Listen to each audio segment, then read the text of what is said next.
আয়াতুল কুরসি পাঠ করে সামনে ফু অথবা দম করলে কি হয়, কি লাভ হয়, আপনি জানলে অবাক হয়ে যাবেন।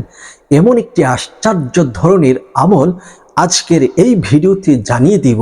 ধৈর্যের সাথে যদি ভিডিওটি দেখতে পারেন, শুনতে পারেন, তাহলে আপনার ভাগ্য পরিবর্তন হয়ে যাবে, আপনার কপালটা সৌভাগ্যে পরিণত হয়ে যাবে।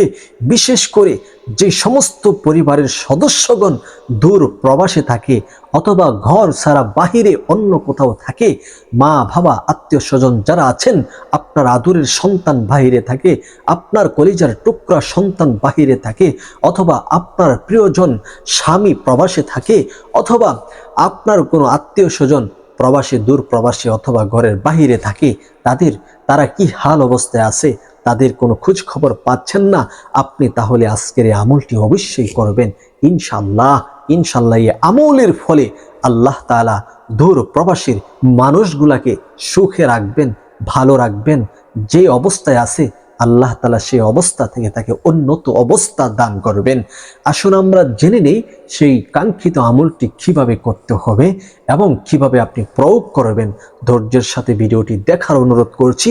তার পূর্বে যারা চ্যানেলে নতুন এসেছেন, চ্যানেলটিকে সাবস্ক্রাইব করুন এবং ভিডিওটি শেয়ার করে সর্বোচ্চ প্রচার করুন। সম্মানিত দর্শক, এই আমলটি করার জন্য আপনাকে একটি সময় বেছে নিতে হবে, আর সেটি হচ্ছে ইশার নামাজের পর। আপনি যখন ইশারের নামাজ আদায় করবেন, অবশ্যই নামাজ আদায় করে আমলটি করবেন। আর ওই নামাজের জায়নামাজিতে বসে সর্বপ্রথম 3 বার ইস্তিগফার আদায় করে নেবেন। আস্তাগফিরুল্লাহ রাব্বি মিন কুল্লি যামবি ওয়া আতুবু ইলাইহি। আস্তাগফিরুল্লাহ রাব্বি মিন কুল্লি যামবি ওয়া আতুবু ইলাইহি। আস্তাগফিরুল্লাহ রাব্বি মিন কুল্লি যামবি ওয়া আতুবু ইলাইহি।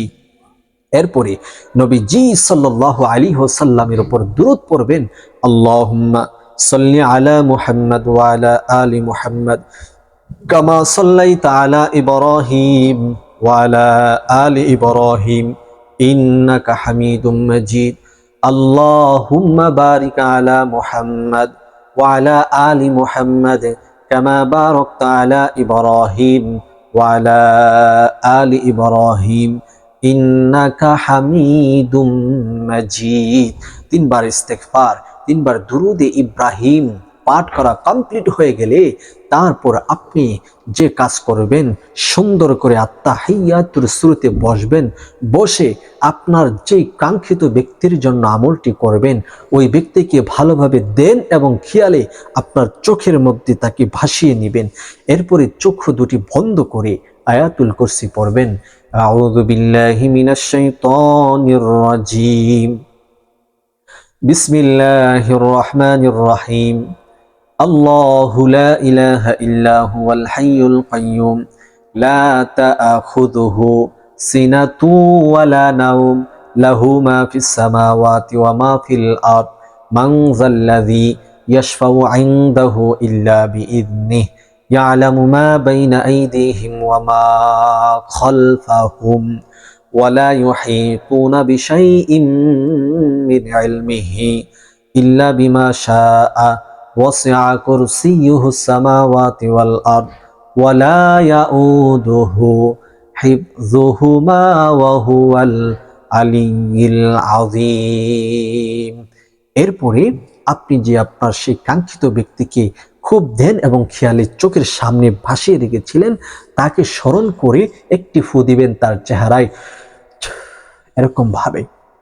এরকম ভাবে 7 বার আয়াতুল কুরসি পাঠ করবেন আর 7টি ফু সামনে তার চেহারার উপর দিবেন। সর্বশেষ 3 বার দুরূদ শরীফ পড়ে নেবেন। সাল্লাল্লাহু আলাইহি ওয়াসাল্লাম, সাল্লাল্লাহু আলাইহি ওয়াসাল্লাম, সাল্লাল্লাহু আলাইহি ওয়াসাল্লাম। এরপরে আপনি আল্লাহ পাক রব্বুল আলামিনের কাছে দোয়া করবেন। আর এই আমলটি করলে কি লাভ, কি ফায়দা হবে, আসুন আমরা জেনে নেই। তার পূর্বে একটা রিকোয়েস্ট করতেছি, এখনো যারা চ্যানেলটিকে সাবস্ক্রাইব করেননি, দয়া করে চ্যানেলটি সাবস্ক্রাইব করুন এবং ভিডিওটি শেয়ার করে সর্বোচ্চ প্রচার করুন। সম্মানিত দর্শক, এই আমলটি যদি করেন, দূর প্রবাসের আপনার আত্মীয় স্বজন ব্যক্তিগুলা আপনজন পরিবার, স্বামী, স্ত্রী, পুত্র যারা আছে দূরপ্রবাসে, তাদের উদ্দেশ্য করে করবেন। আল্লাহ তাআলা তাদেরকে যেখানে রেখেছেন ভালো রাখবেন, সুস্থ রাখবেন। কোনো প্রকার জিন্নাতের আসর অথবা কোনো বদ নজর আক্রান্ত তাদেরকে করবে না ইনশাআল্লাহ। আপনি দেশে থেকেই তাদের জন্য এই চিকিৎসাটা করতে পারবেন। এরপরে দোয়া করবেন আল্লাহ যেন তাদেরকে সুস্থ রাখে, ভালো রাখে, যে অবস্থায় রাখে শান্তিতে রাখে, নিরাপদে রাখে। এই দোয়াটি করবেন ইনশাআল্লাহ। আপনার আত্মীয় স্বজন সকলেই ভালো থাকবে। আশা করি আজকের ভিডিওটি খুব প্রয়োজন হয়েছে। ভিডিওটি অবশ্যই শেয়ার করতে ভুলবেন না। শেয়ার করে প্রচার করুন, চ্যানেলটিকে সাবস্ক্রাইব করে পাশে থাকুন। ভালো থাকুন। আসসালামু আলাইকুম।